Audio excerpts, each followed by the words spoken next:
from PRX.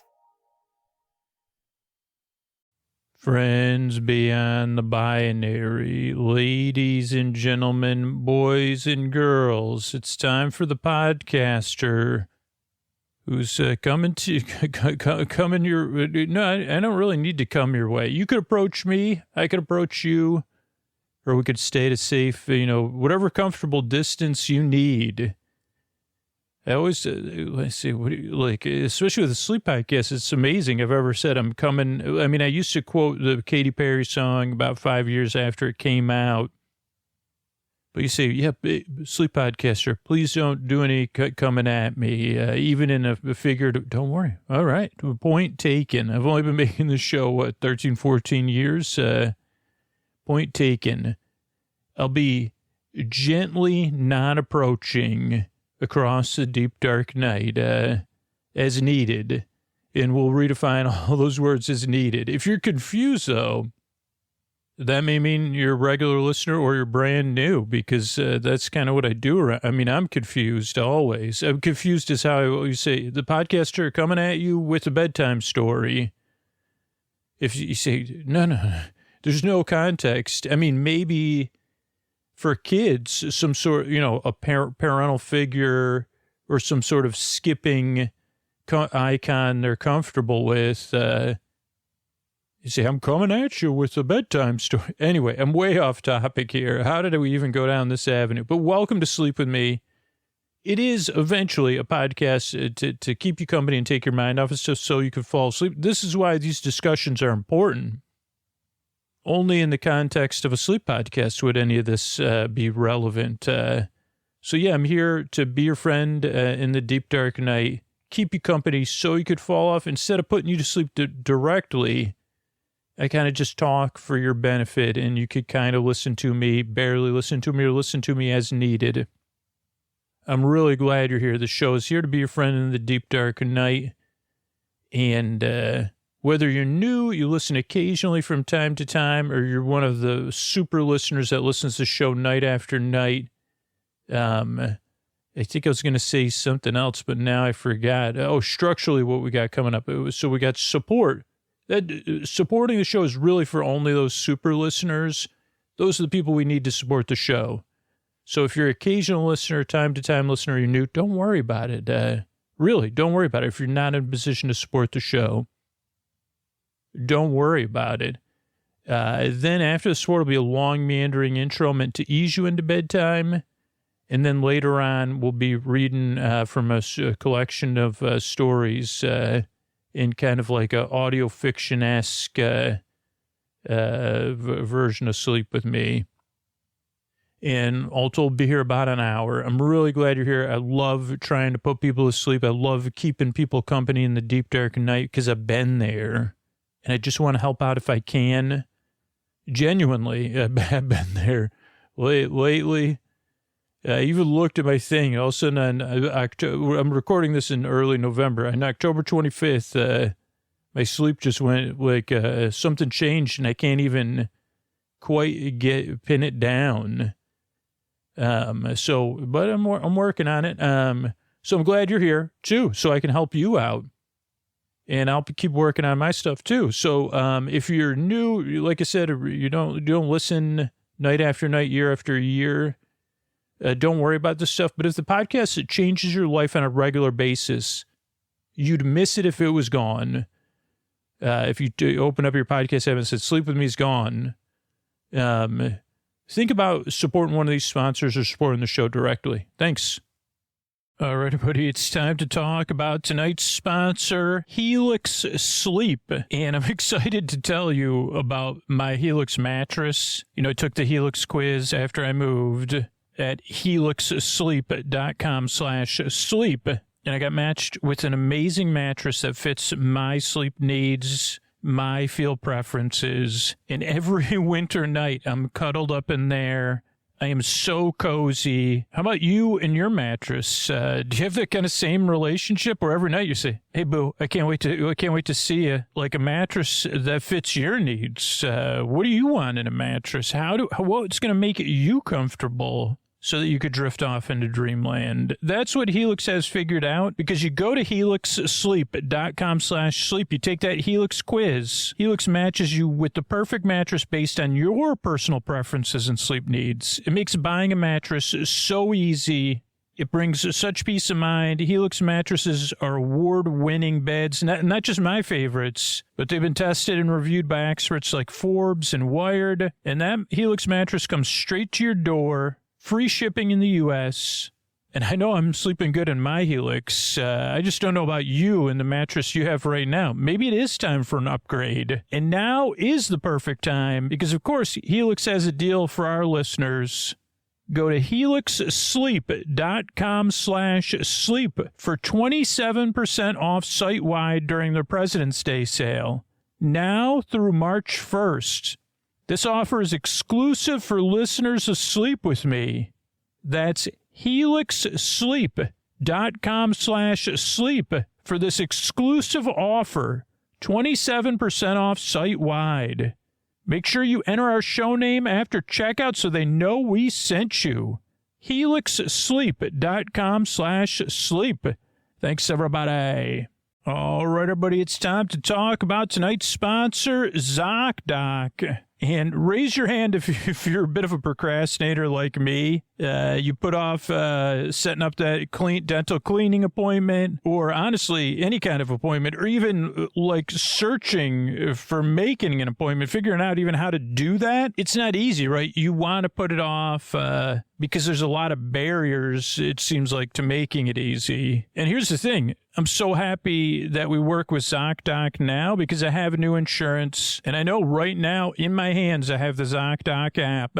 Oh, by the way, ZocDoc is a free app and website that helps you find and book high-quality in-network doctors so you can find someone you love. And we're talking about booking in-network appointments with over 150,000 providers across all 50 states. Whether you're looking for dermatology, dentistry, primary care, eye care, or one of the other 200-plus specialties offered on ZocDoc, you can easily search by specialty or symptom to build the care team that's right for you. And it's so easy to use. I'm using it right now. I just put in my insurance information. I'm looking for a new dentist. So I can search through here. I can start reading the reviews. They're verified patient reviews, so I can get a sense, hey, am I comfortable with this person? Then I can get the appointment set up right in the app. No calling, no waiting on hold. So if ZocDoc makes my life that easy, think about what it could do for you. Stop putting off those doctor's appointments and go to ZocDoc.com/sleep to find and instantly book a doctor you love today. That's ZocDoc.com/sleep.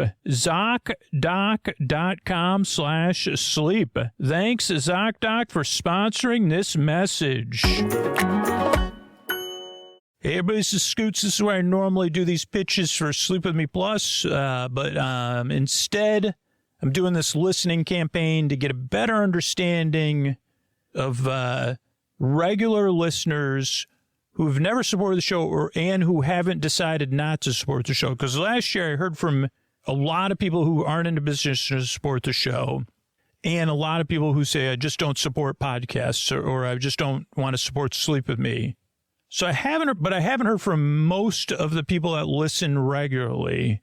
So I'd love to hear from you. And I'm just kind of trying to figure out get a better sense of things, you know? So if you've ever heard me asking for support and you said, man, I don't need more, this free version always works, or I don't need bonus content, this version of the podcast is good.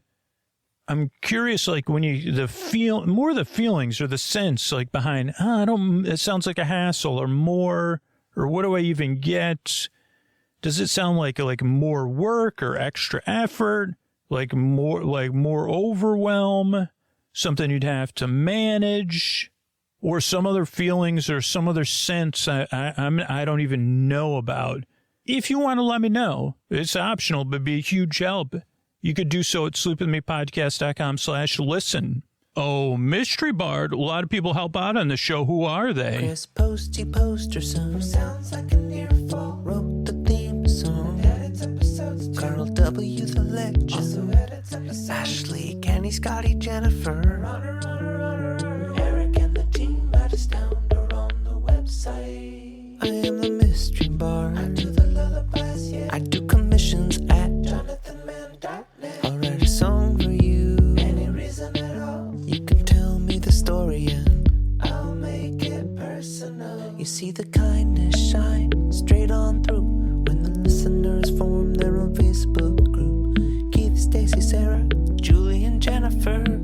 These are your moderators. Get support dear Scooter on Patreon. Buy the merch and support the sponsors. You can find anything you want at sleepwithmepodcast.com. And we're so proud that we could dance. Rusty Biscuit, Lois, Hannah like banana. Leah does the transcripts. Thanks, Mystery Bard. You should gift yourself the gift of sleep phones with Sleep With Me branded sleep phones. We got a few different ones. And you could get those at sleepwithmepodcast.com/sleep-phones. That's the only place you could get the Sleep With Me versions of sleep phones. Sleepwithmepodcast.com/sleep-phones. And use the promo code SleepWithMe at checkout to get a discount. That's sleepwithmepodcast.com/sleep-phones and use Sleep With Me at checkout. Thanks, everybody. What do you say we get on with the show? Hey, are you up all night tossing, turning, mind racing, trouble getting to sleep, trouble staying asleep? Well, welcome. This is Sleep With Me, the podcast that puts you to sleep. We do it with a bedtime story. All you need to do is get in bed, turn out the lights, and press play. I'm going to do the rest. What I'm going to attempt to do is create a safe place where you could set aside whatever's keeping you awake. That could be thoughts on your mind, things you're thinking about, thoughts about the past, the present, the future, the thoughts that are just making an appearance. It could be feelings coming up related to those thoughts or feelings that are just there. If feelings about something coming up or you're getting through or you just feelings from the past, physical sensations, changes in time, temperature, routine, circumstances, anything related to circumference. You say that was one of the few things I was good at, geometry, till it got into the math part. I talked to a man, not to go off topic. I think I talked about this on the show already, but I was talking to a math teacher who loves teaching math and is really good at it. So it opened my eyes up because I said, man, that must be the toughest job in the world. This is just my outlook. It couldn't be pleasant at all. And it's like, I love my job. I love math. I love teaching math. So there's a positive note in the middle of a meander. Okay, what was I trying to say though? Whatever's keeping you awake, you could work a different schedule, whatever it is. The only reason I go through some of that stuff is so you're not alone in the deep, dark night, that there's other people out there who are having trouble with some of that stuff, or maybe whatever it is that brought you here. Maybe I didn't talk about it, and maybe it doesn't feel similar to any of the stuff I talked about, and that's okay, because we kind of gather indirectly together here at the beginning of the show, and we share something. Even though I guess it is like a potluck in a sense. We're sharing stuff, and it might be a little bit different, but it all comes from a place of like warmth, comfort, and inability to mispronounce words and being okay with that. But a shared sense of what the deep, dark night is for each one of us. But some of it is shared, and some of it is specifically shared. So whatever it is that brought you here, there are enough people listening right now around the entire globe that there is at least a few people that really understand where you're at right now. And they're thinking to themselves, maybe they're on the other side of it, or maybe they use this show as a part of a way to manage their bedtime. And they're like, I'm so glad you're here because I know what that's like. I know exactly what's that's like. They're saying, in a sense, with their words, that they do see you and where you are, and that it is tough, and that they're hopeful for you. Some of you don't even know that could be down the street or on the other side of the planet is hopeful for you right now in this moment for your sleep.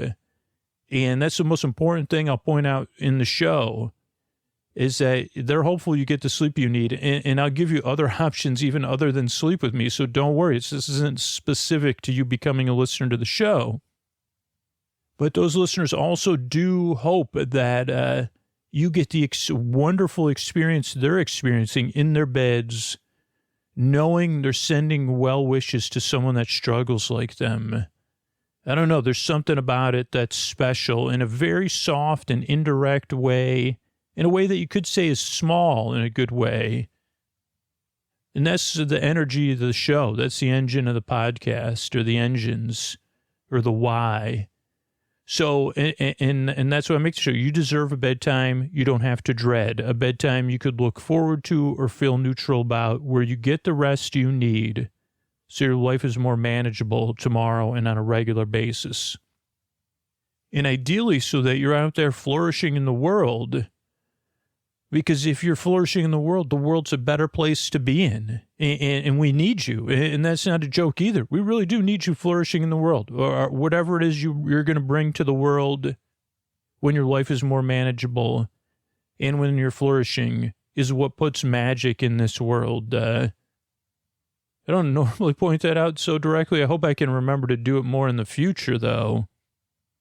And that's all I mean when I say I'm glad you're here. And the way the show works is I send my voice across the deep, dark night. I use lulling, soothing, creaky, dulcet tones, pointless meanders, and superfluous tangents. I go off topic. I get mixed up. I forget what I was talking about. Then I repeat myself. Then I say, wait a second. So in creaky, dulcet tones means my voice is not traditionally soothing. But you could say, yeah, it's somewhat not bad. So, yeah, creaky, dulcet tones, pointless meanders, superfluous tangents. I go off topic. I get mixed up. But I'm here to help you out. Now, the show is very different. And so when most people get here, I try to point it out earlier, and I'll return to it now.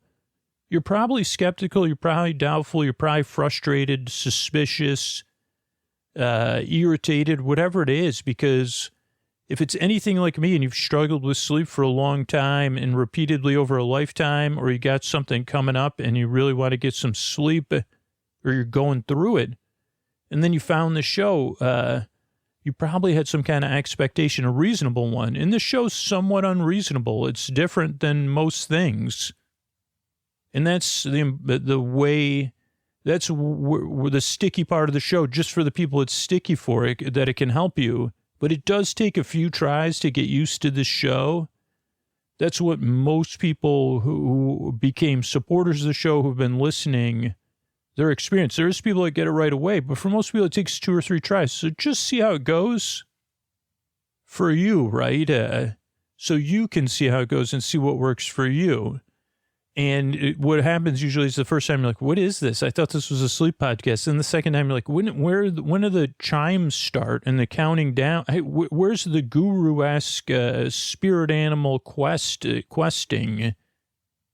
Or the kind of talking to me like I'm a kid. You're talking to me like I'm a friend. And then on the third time, I mean, those aren't always the things I'm just trying to, but then on the third time you say, wait a second. What was he talking about? He was talking about something that was somewhat interesting or funny at the beginning of the show. I don't even remember what it was. He doesn't remember what it was. And then you have the experience when you wake up, you say, were you listening to that podcast on? Yeah, it was. I don't remember what he was talking, maybe he was talking about planetoids or planning with the Noid. I don't know. But it was great. I slept so good. Yeah, I noticed you did. So that's the way the kind of show works if you become a regular. So now if you decide after 2 or 3 listens, or you're deciding right now, dude, you're not for me. Or you decide that after 2 or 3 listens, or after listening to 2 or 3 years, you want to replace the podcast, don't worry. I have a website set up, sleepwithmepodcast.com/no thank you. And you could go there and you could say it like, yeah, sleepwithmepodcast.com, no thank you. Or you could say it with stronger, but go there It has other sleep podcasts and sleepy stuff on there. You just answer 2 questions. We send you the list of stuff, and you're good to go. So try that out, right? If this doesn't work, because everything I set up until this point is true. Now, the other things about the show you need to know is that it's a podcast that you kind of barely listen to, which like listening's optional. You can listen to the show, but listening's also optional, which is a different way of listening than we do in our normal lives, or that we're encouraged to do by, it was supposed to be, you got to be, are you active listening to me? Am I active listening to you? You're asking me a question. Am I that would be active listening maybe? Or you'd say, yes, I am actively listening to you. Did something about my body language indicate I was not? Because whatever you have to say is very important to me. I mean, that is an important part of some interactions, but not with this podcast. I could, if I said, are you actively listening to me? Say, oh yeah. And you don't have to mean it. Like, that's probably or some people just don't. I say, are you active listening right now? Right? What's that? Or you maybe don't answer. Maybe say totally. Kitty cats are great. Yeah, I love cats. I'm totally listening to every word. I'm hanging on with bated breath. I'm wondering what the next thing you're going to say is about cats. And I'd say, that's fine. Wasn't talking about cats at all, but you're here at Sleep With Me. So it's like a TV on in the other room, a show streaming under your pillow, or, on the phone, on the stand, sand passing through your hands, out of focus picture, a breeze in the trees, clouds passing through the sky.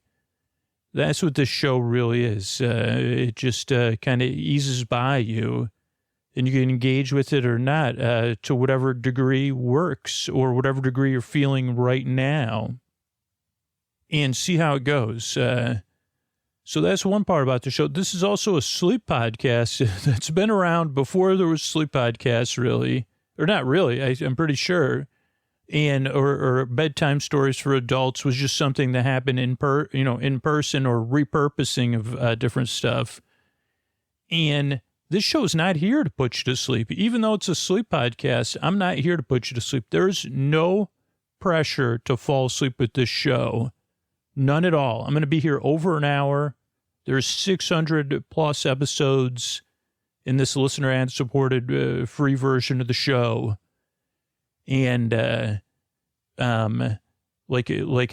people listening who can't sleep at all, or who need a break during the day, or need a break in the middle of the night, or work a much, much different shift, or are coding or painting or whatever it is. And they need me. So I'm here to the very end of the show, whether you're listening or not, whether you need to pay attention to me or not. I'll be here for you. And because my job's to be your boar friend, your boar bay, your boar sib, your boar bud, your neighbor, your boar bee, your boarman, your Boris Borloff, your chairman of the boards, even though that's Paige's job typically, you're, I don't know. I think there's other ones, but your best boar friend forever, to keep you company and hang out with you, just like if it was in person. And there was a way to do that 3, 4, 5, 6, 7 nights a week with someone, and they were totally cool with it. And they said, "Oh, totally, I got an hour and a half, and don't worry, I never leave crumbs or anything like that. When I close the door, it doesn't make a sound."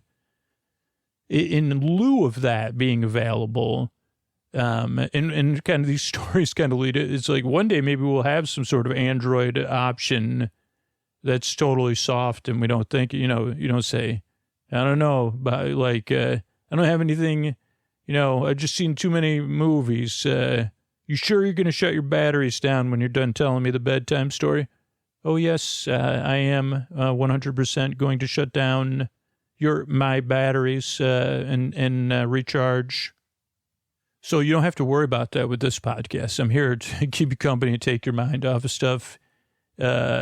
To be your boar friend, to just hang out here with you, whether you're hanging out with me or not, whether you're hanging out with the other listeners or not. The other thing at the beginning of the show I like to go through is the structure of the show for new listeners or listeners that are having a tough time with it. Let me just tell you why the show's structured the way it is. It's to benefit the maximum amount of people we can.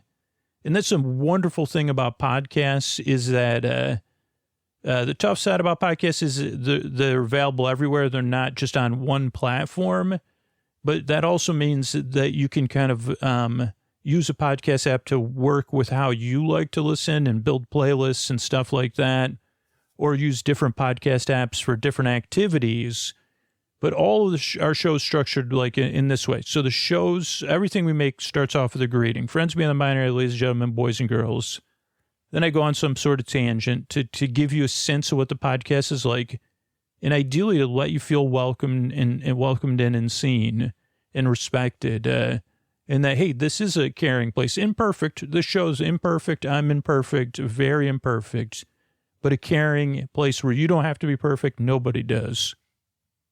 Where you're welcome, I guess. That's what welcome means to me, I guess. And then after the greeting is support, so that paying for the show is optional. If the show is behind a paywall, it just wouldn't work, or it would only work for a few people.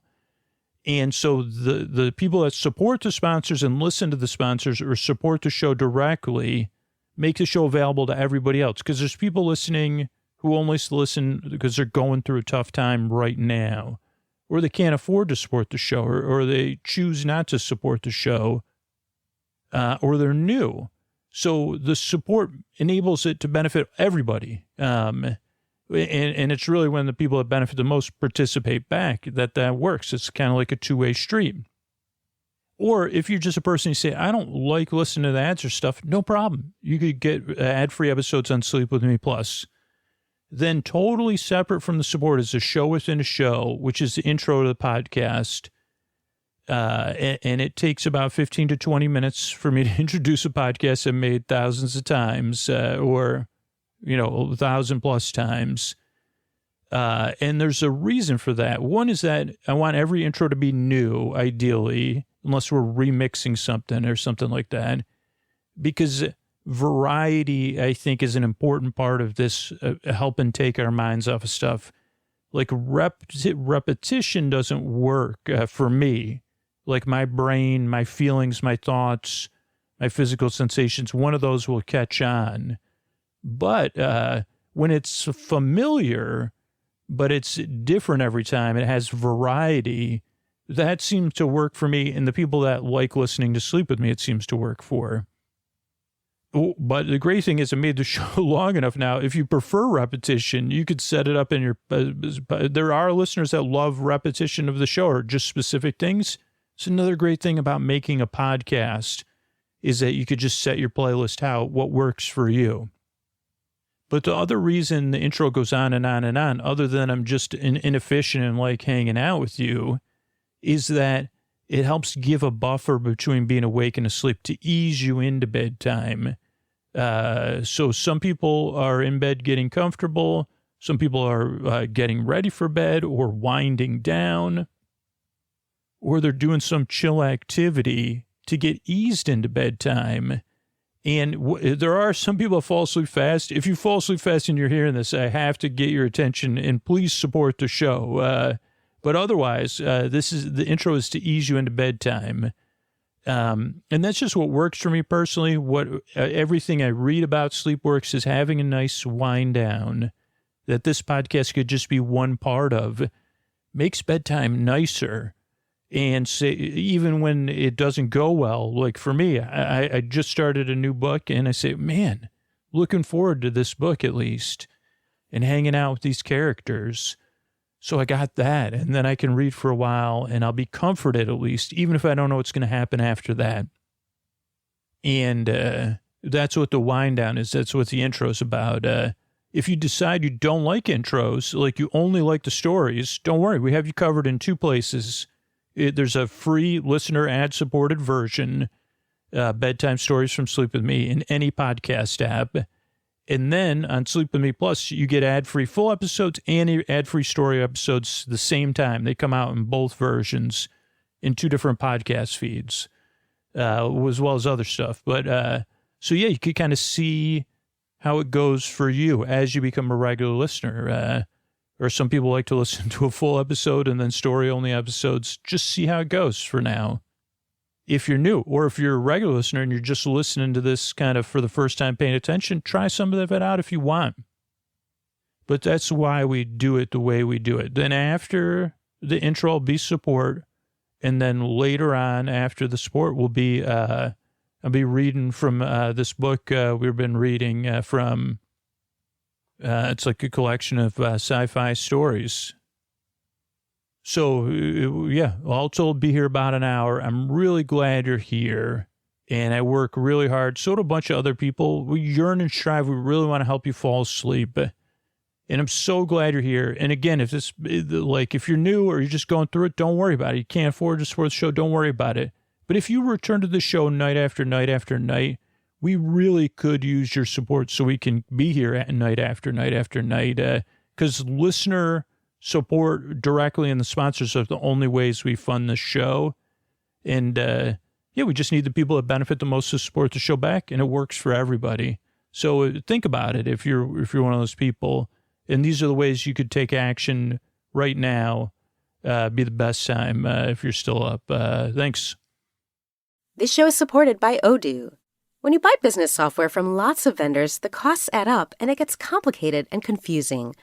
Odoo solves this. It's a single company that sells a suite of enterprise apps that handles everything from accounting to inventory to sales. Odoo is all connected on a single platform in a simple and affordable way. You can save money without missing out on the features you need. Check out Odoo at odoo.com. That's odoo.com. Taking care of your eyes shouldn't be a hassle. That's why Warby Parker is a one-stop shop for all your vision needs. Our prescription glasses and sunglasses are expertly crafted and unexpectedly affordable. Stop by a nearby store or use our app to virtually try on frames and get personalized recommendations. Did we mention we offer eye exams and take vision insurance too? For everything you need to see, head to your nearest Warby Parker store or visit warbyparker.com today. That's warbyparker.com. Everybody, this is Scoots back with where I'm reading from Nothing Works, Everything Happens, and this is Pixel. Nellie held her hands over her mouth because she was like, I got to hold my hands over my mouth. And she could feel her head and her heart moving together. She's also like a little bit sweaty. She could feel it on her forehead, and there was a drip, drip, drip onto her tank top. So she rested her head on the cold metal workbench behind her. Hanoi waved a hand at her wildly across the room. He was on his belly underneath another bench. Hey Nellie, what do you think that is? He whispered somewhat, but loud enough for us to hear. Nellie shook her head with a hook. Hook shook and shrugged, but she didn't answer. She knew to just use body language. Down the hall, there was another sound of surprise, like someone when they're surprised at a surprise party, or the surprising, like even the words, they're hard to make out. But the joy and probably some of those things you blow on at New Year's Eve, they could hear all that because it was down on the other side of the outpost. One of the voices sounded like, because they said it too early, you know, when you do surprise and someone's too early and someone's too late. The person too early and too late sounded like Mooney, who worked on the outpost's helping team. But they couldn't tell because it was trailed off. And then, you know, after you say surprise, then you wait for the person you're surprising to react. And, you know, there's usually some small talk. And they say, wow, what a surprise. But they couldn't hear that because they're too far away. Oh, shoot, Hanoi said. What do we do? Are we late? Were we not invited? Like, is it, remember when they did that surprise crawl? Are we about to ruin the surprise call?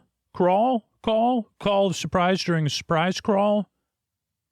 Nellie moved her hands from her mouth and exhaled slowly because she was she was already in surprise mode, though they weren't part of a surprise party or a surprise crawl. A surprise crawl is when you go from room to room or building to building, and instead of sampling food or drinks or going to different bars or restaurants, people have different kinds of positive, loving surprises for you.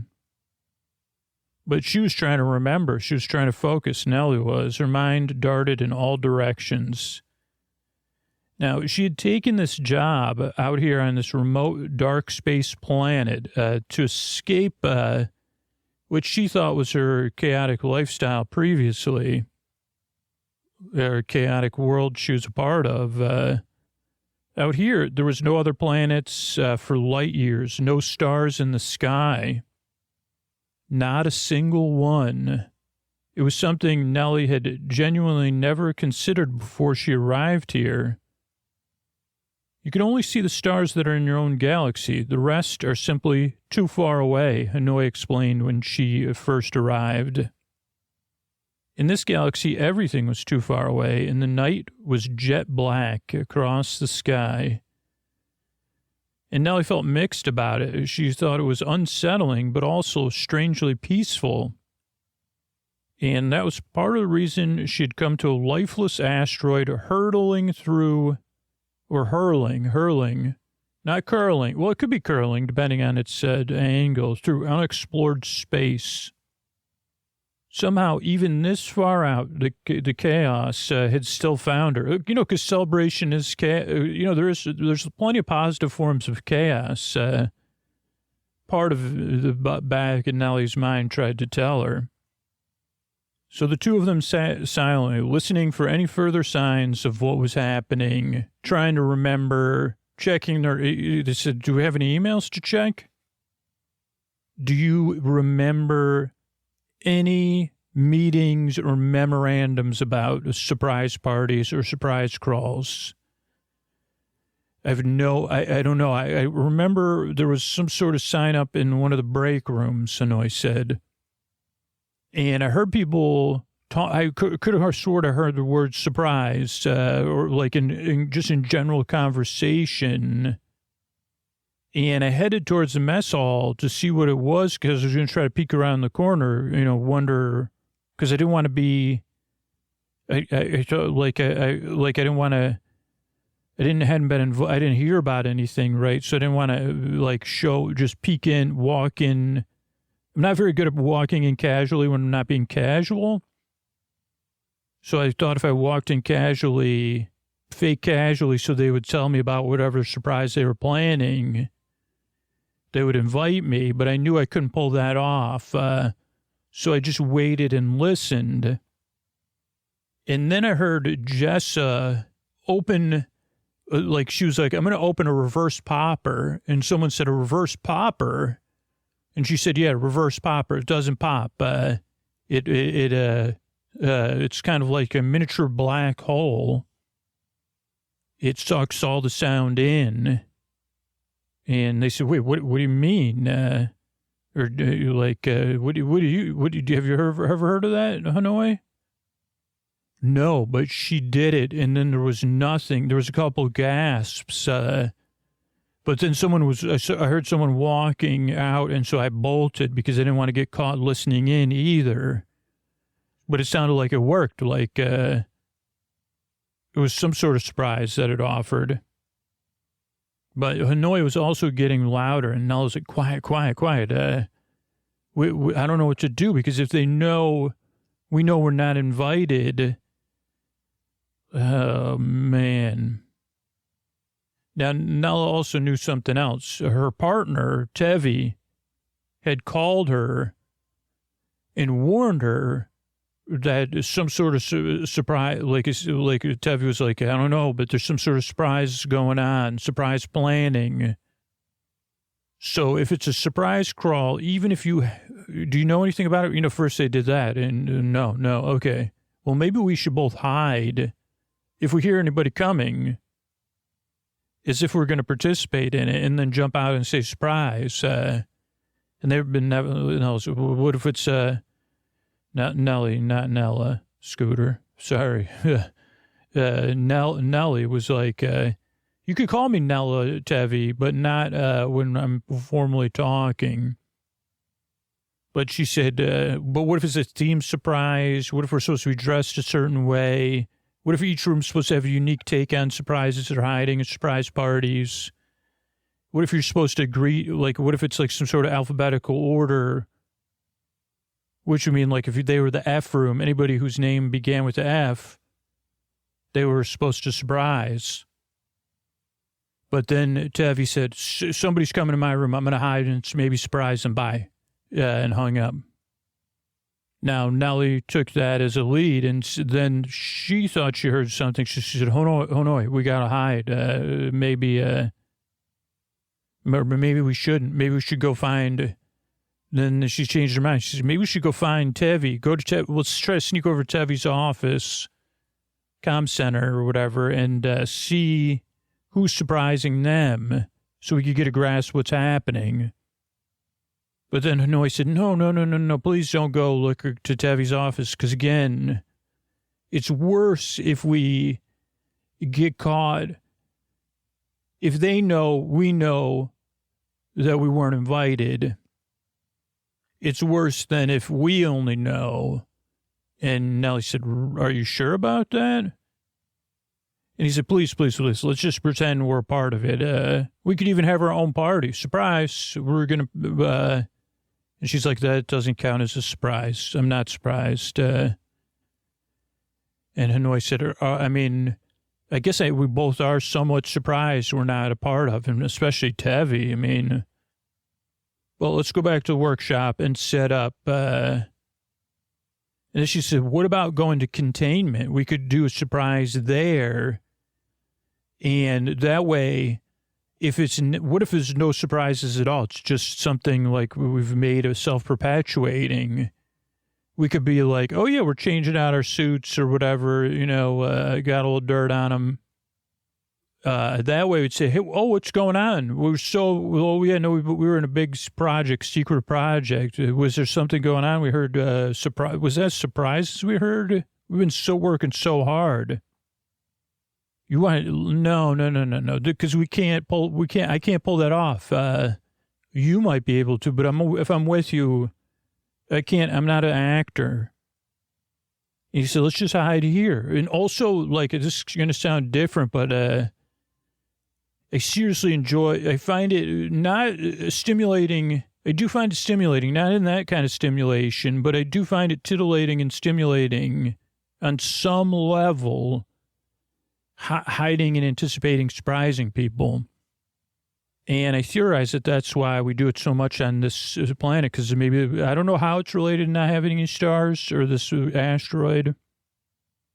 And Nellie said, you're not telling me everything. And he said, also, I don't know, I just don't like I don't want to be, something about that reverse popper has me off. I don't know. That doesn't sound like something. It just sounded like something. I don't know. I think my idea's pretty good, Nellie said. Looked back over her shoulder, down the hallway. I don't hear anything. She took a breath and shuffled across the room to Hanoi as quickly as she could. Anyway, that's the protocol. Like, after, if you get any, like, thing on you, you're going to have to go to containment anyway to get it cleaned off. Like, because some of that stuff's sticky. We're not supposed to use any shiny confetti-type stuff because it could get caught in, circuits and drains and pumps and hoses. So people are going to have to come to containment anyway. We're already covered in grease, so it looks like we were working. So they'll come there. So I think it's a good idea. But Hanoi looked up at her, trying not to indicate he was not going anywhere. We'll get there. We'll get in. We'll even seal it off. So they'll have to knock. We'll close the door. Then they'll have to knock. You put your helmet back. You can put your helmet on. And maybe even pretend you're napping with your helmet on because you're so tired from working.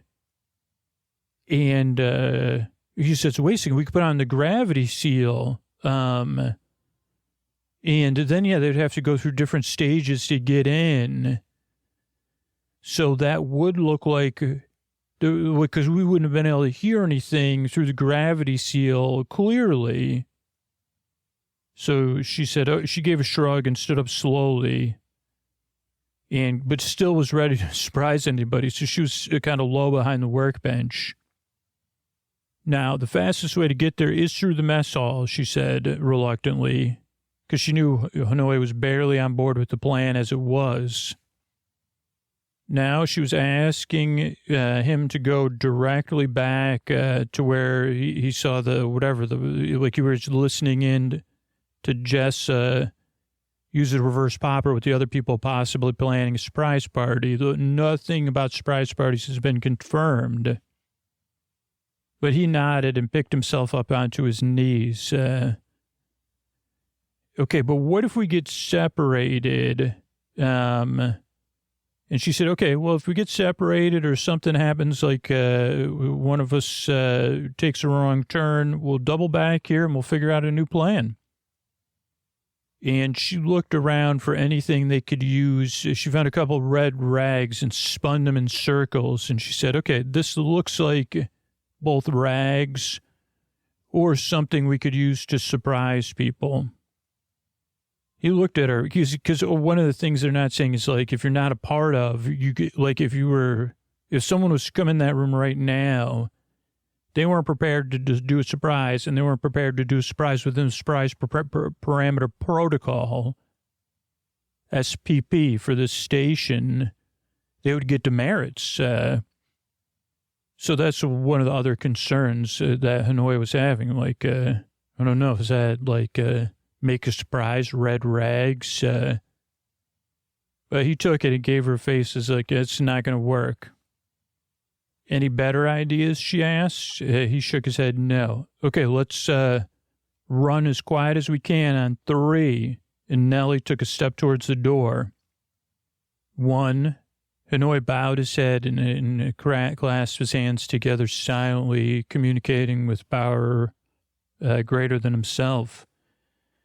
2.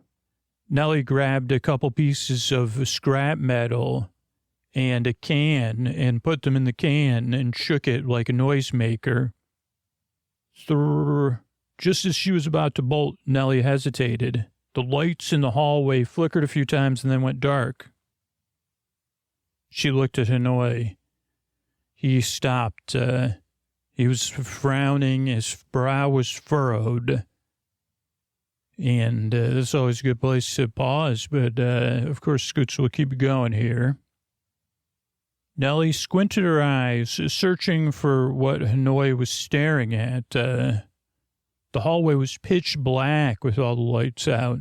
There was no footsteps. There was no sound at all.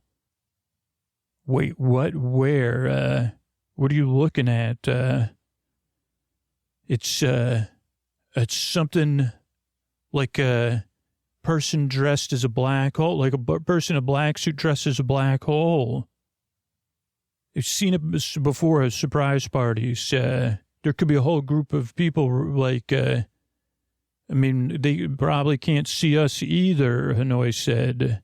His voice was barely audible, but Scoots was interpreting.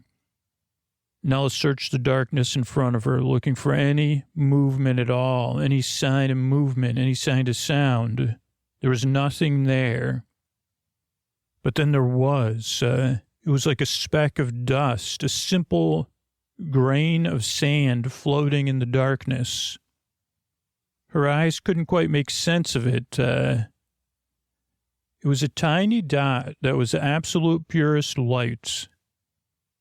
It slowly began moving towards them. Wait, was it moving towards them or away from them? Was it stuck on someone dressed in a black spandex suit or black velour suit?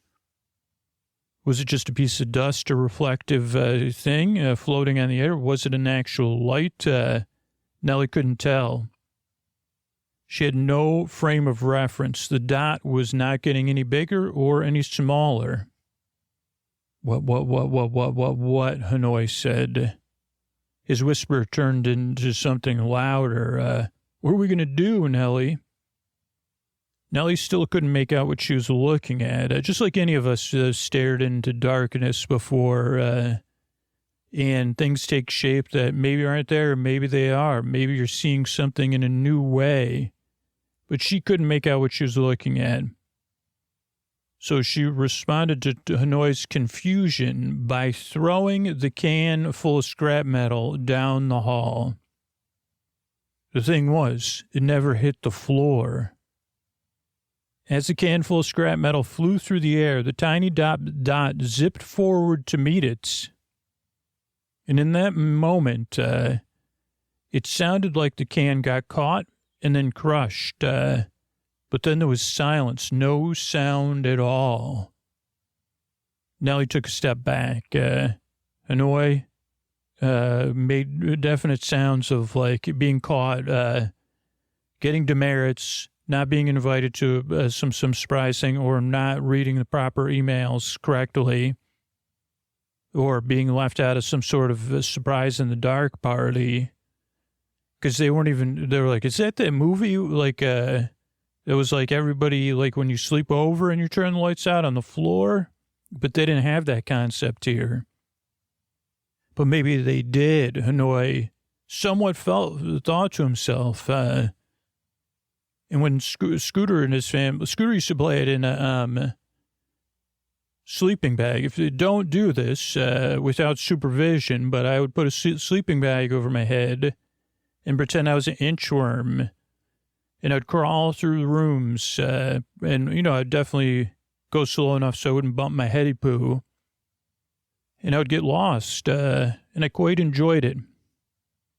But this was different. This dot moved at the speed of light, the speed of light almost, but I guess you could see it, so it wasn't the speed of light, or it was light moving, so it was the current speed of this light. So technically it was the speed of light, and it moved through the darkness and then landed on Hanoi's cheek. And then there was a sound of kissing, like someone like doing an exaggerated kiss on the cheek, like a smooch.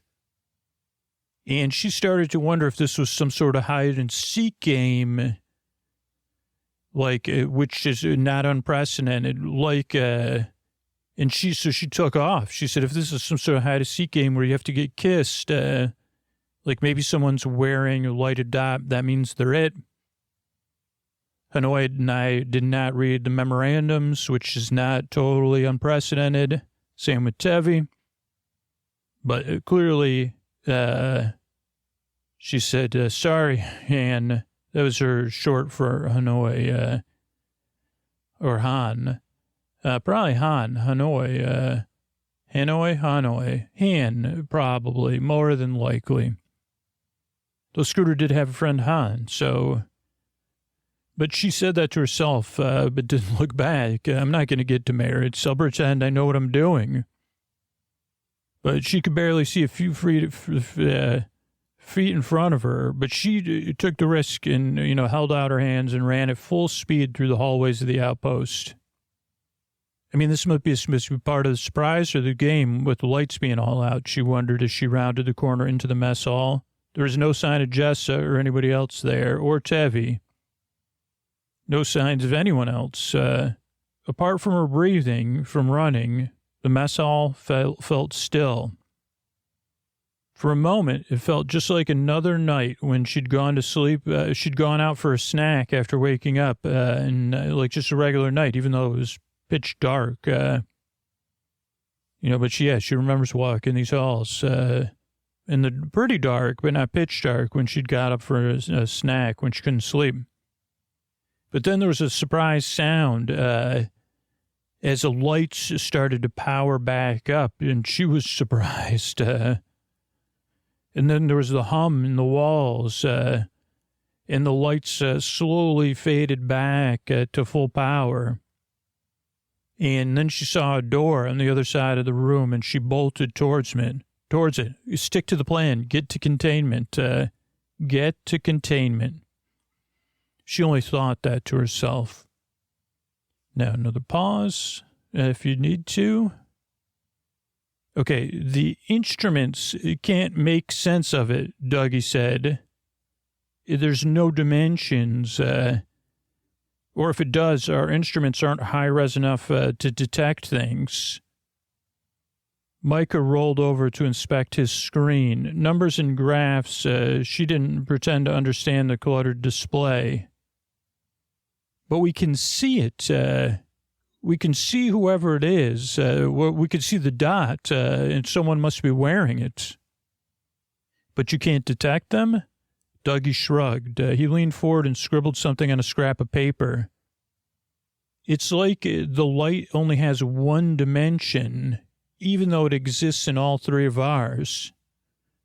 Are you saying it's a flat light, 1D light? How could it project light? And it moves, Micah replied. I've lost track of it on my monitors.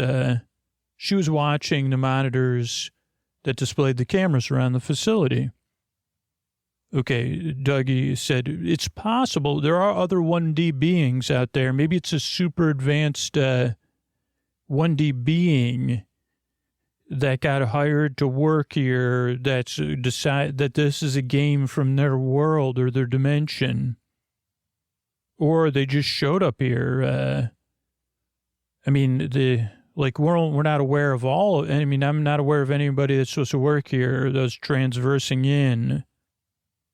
Micah put her hand over Dougie's mouth because they could hear people outside the door in the hall. Steps, steps, steps, they heard. And then someone pressing at the door. Also, they were in containment, just so you know. The sign on the door said containment. Is that the person trying to... Because we have lights in here, so I don't even know if that breaks the rules, Micah said. She didn't remove her hand from Dougie's mouth, though. He leaned over and scrolled her mouse, continuing her scan of the camera feeds. Only a few of the cameras were still operable for some reason, and they couldn't see the corridor that led to their door for containment. He shrugged. Micah slowly removed her hand from her mouth and asked for reassurance. Well, do you think they can't just come in here, though, because this is containment where people, clean their suits and stuff? I don't know, he whispered. Nothing about this game makes sense. I don't know the rules of it. We're clearly surprised. So I don't know if we're supposed to be playing hide and seek, figuring out the rules, or being surprised. I mean, we're in a state of surprise. Are we just supposed to wait here and wait for them to surprise us? Then they heard the gravity seal release with a loud hiss and a low descending tone. Someone used a manual lock and unlatched it. The 36-inch thick door swung open slowly, its rarely used hinges squeaking. They looked at each other, but they were frozen because they didn't even know what the correct thing to do was. Hello? A voice echoed down the hallway. Micah and Dougie's expressions turned to confusion. Micah glared at Dougie wide-eyed. Again, he made his trademark shrug. Anybody else in here? Mike and Dougie still remained frozen. Then Nellie stepped cautiously into the doorway. Nellie, Micah said, rushing and grabbing her by the shoulders. You scared me. Do you know what's going on with this game and the dot thing? Nellie smiled, relieved, and hugged Micah back. Thank goodness. I thought I was the only one that had no idea what was going on. She squeezed Micah and took a step back. Do you guys have any idea what's going on? No, I think it's some sort of, it could be an alien-based game, Dougie said. We can't make any sense of it. I don't know anything about it. Well, whatever, it's some sort of tag, Nellie said, because it got Han.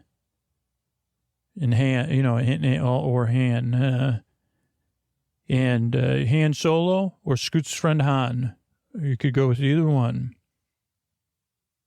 I thought we were going to help each other, but we had a plan to come here. But it was my idea, so it's kind of my fault he got tagged. Mike and Dougie hung their heads and nodded knowingly. Okay, we weren't sure if he knew because we saw him on the monitor. We knew he was confused. We were keeping an eye on things from here, and then that's when all the lights went out. Because we were on duty, so we wouldn't have been able to play in any games. We didn't know about any games. Wait, so you don't know about any games, but no one else has checked in other than myself, and you don't know where anybody else is? The other two nodded. Well, we know Tevi got caught because we heard you on the phone with him. So sorry about that.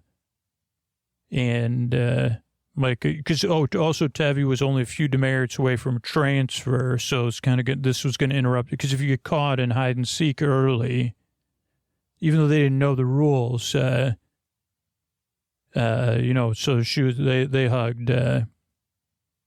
Nellie didn't seem to acknowledge what Mike had said, though. Okay, but in here, I have a plan, she said. Play ignorant plan. You two are on duty. I'm going to pretend no, I'm not going to pretend. I was totally caught up in a work project.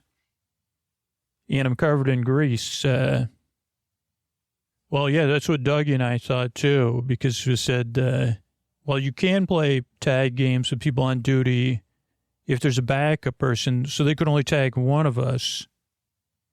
And so maybe your plan would work, or you could just be the last, it's probably later if it is one person's it, or, Dougie thinks it might be a one-dimensional light. I know it's out there. Okay, then Micah was hugging, and then all of a sudden she noticed Nellie's face change. And Micah turned to Dougie just as a single tiny pixel of light floated up off his monitor screen and hung in the air directly in front of his nose. A tiny speck, the purest light. It was already in the containment room. It was an inch from Dougie's face. No one moved. A little pausey-poo. Dougie slowly raised his right hand to Nellie and Micah as if to say, make a move. He moved left and right slowly, but the tiny pixel just remained where it was, floating, where it stopped. Dougie started to talk to himself under his breath. I wonder how it sees, he whispered, tilting his head silently. I wonder how things look through one-dimensional eyes. I wonder if it knows there's two of us on duty, and so only one of us could be tagged. But there's three of us in here. Who are the two people on duty would be another question to ask. Interesting conundrum. Such an interesting conundrum. For what? There's three of us. There's three dimensions. And there seems to be a one-dimensional pixel in front of me. That sounds complicated. Maybe you should double-check your work. Especially if you're new on this thing. Because we're all nice, but we play by the rules most of the time. The floating pixel slowly retreated towards Dougie's screen again. Nellie and Micah didn't let out a breath. Everything was pure silence. Dougie stared at the speck just beyond his nose as it moved backwards. It really looked pixelated, as though someone had magnified a dot smaller than an atom more than 1,000 times, so it could be visible by the naked human eye. It was a dot, but it was garbled, digitally zoomed, out of focus. Dougie breathed a long, slow breath, and then he spoke again. It's got to be a one-dimensional transfer from another world or another... He was acting casual, like he was only barely looking or paying attention. But he wasn't. Before you could even finish, he cupped his hands around the monitor and then grabbed his coffee cup and tried to put it over the pixel. But of course he he did it in quite a, it was a little bit like trying to catch like a moving like pebble, but he was fast. But he also, his coffee cup collided with the screen of the monitor, which in this particular place, for some reason, were made of a glass-like substance. And the cup was also like ceramic-like substance. So that broke. So he grabbed he threw out his pens, which were in a plastic cup. You know, some things, no matter where you are in the universe, never change. And he grabbed the cup and he was trying to catch the pixel, and it was moving around on the screen, kind of like it was magnetized but moving. But then what he did was even more unexpected for most everybody. When he finally caught the pixel under the cup, he only held it for a second, and then he pushed it forward, pushed the monitor and the cup off his desk, turned around and ran and tapped Nellie and Micah on the back and said, "Let's go." Still doesn't know which one of us, the three of us, it could tag, and it can't tag all three of us without breaking the rules. But it could still tag two of us, but if it tags the wrong, and he was saying this loud enough still. So they rushed down the hall. Everyone was a bit confused. Even Dougie was confused if any of his plans were sound. Then there was a sound of like the monitor and stuff getting cleaned up. A smooching sound. And then more smooching.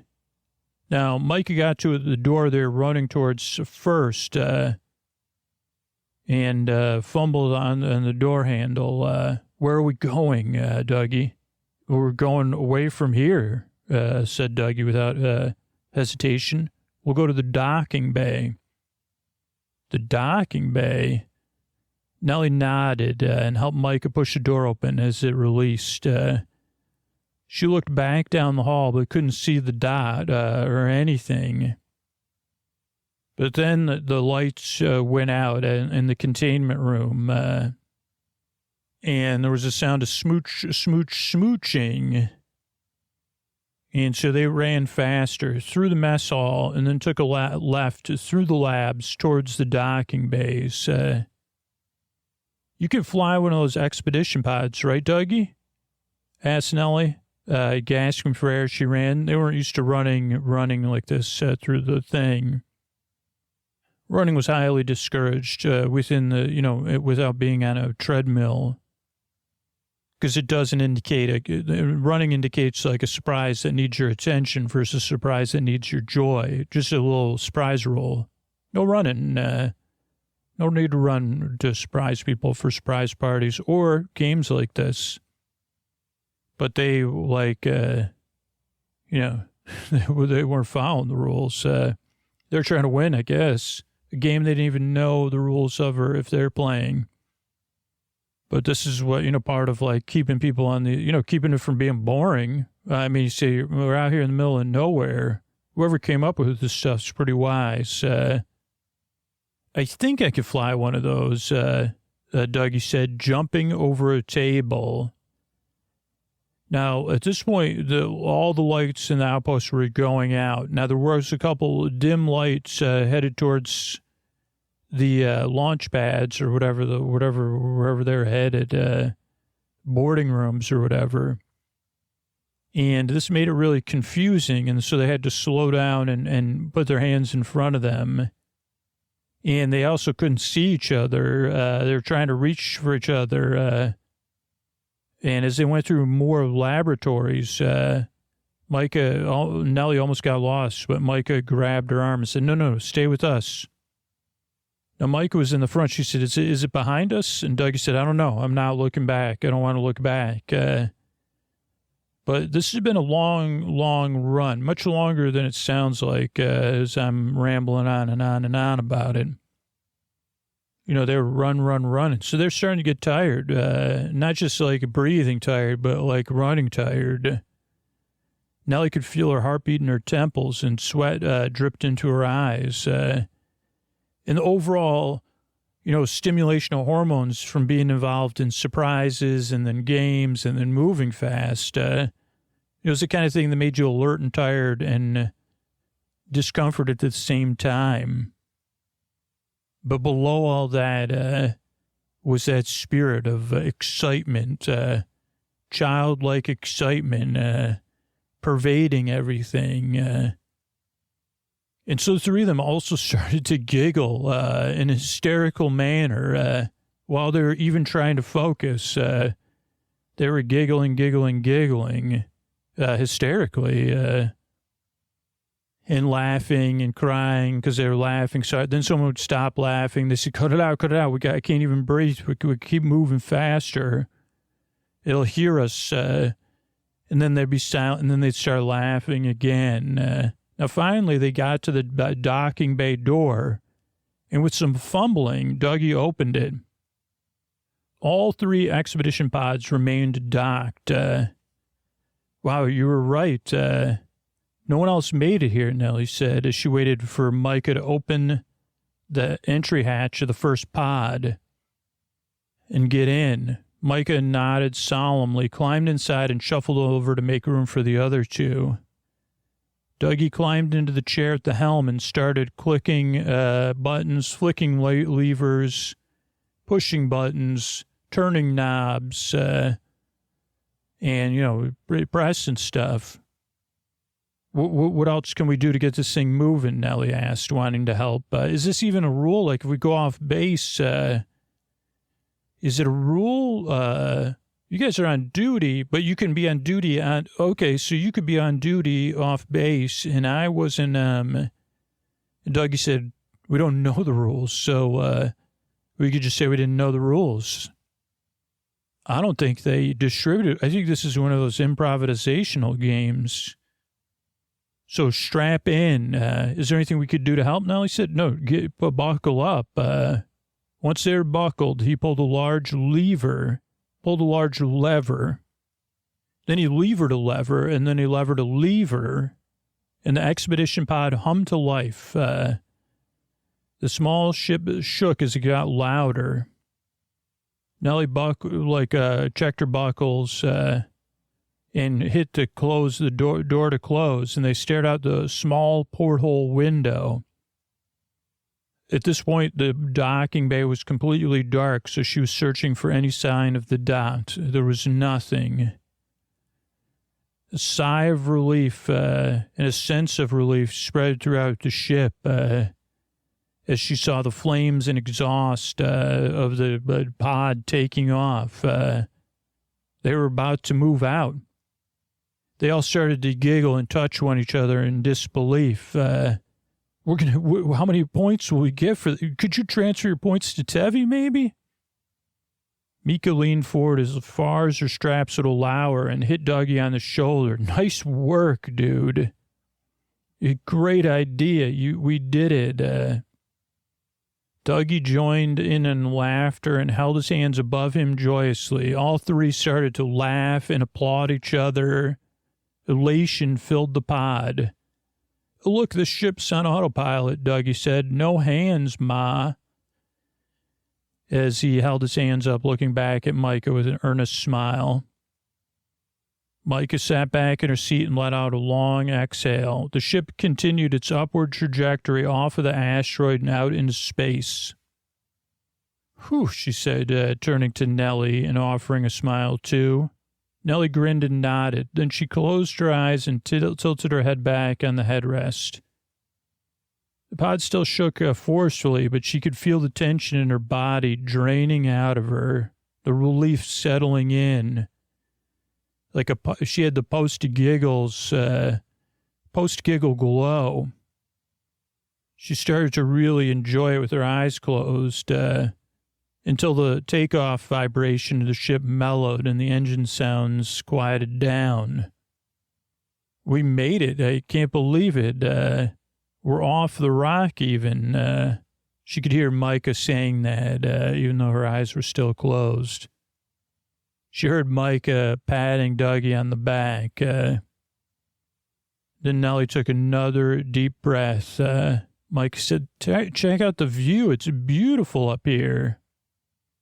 Nellie breathed. Look at all the stars all around us, Micah said. I can't believe there's this many stars. But then as she said stars, something trailed off, and Nellie's eyes looked out the porthole in the entry hatch. Stars, or points of light, hundreds in every direction. The expedition pod was floating through a sea of them. Individual pixels or grains of sand, tiny, out-of-focus, wobbly pixels of light floating in the darkness. Dots of the purest white light, but they seemed flat and one-dimensional, too. And so, Nellie said, there aren't any stars in this system. There's not any atmosphere we got out of that were blocking the stars. Dougie looked down at his radar display.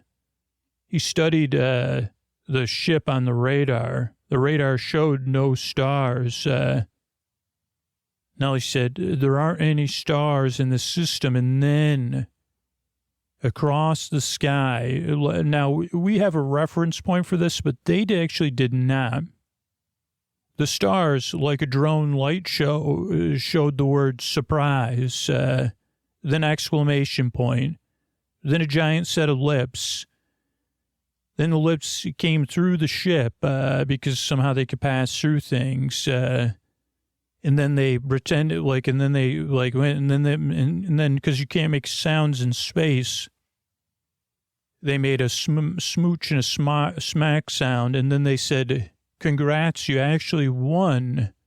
We don't know which one of you is not on duty and which of the two of you are. So you're correct. Congratulations and surprise.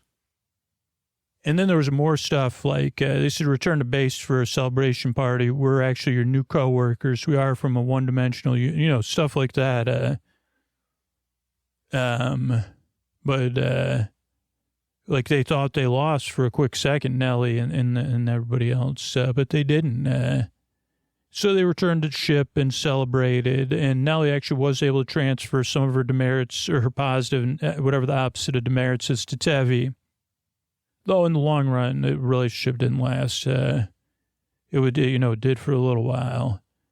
And they all lived out on an asteroid, playing games happily ever after. Good night, everybody. Museums are more than places we visit on a field trip. Across the country, museums protect our shared history, care for wildlife and collections, strengthen local economies, support job training, and spark curiosity in people of all ages. Right now, you can help make sure museums stay strong for future generations. Museum Advocacy Day is a national moment when people contact Congress to ask for continued support for museums and the federal agencies that fund them. Learn how to take action at aam-us.org and tell your representatives that museums matter to education, to communities, to the economy, and to our democracy.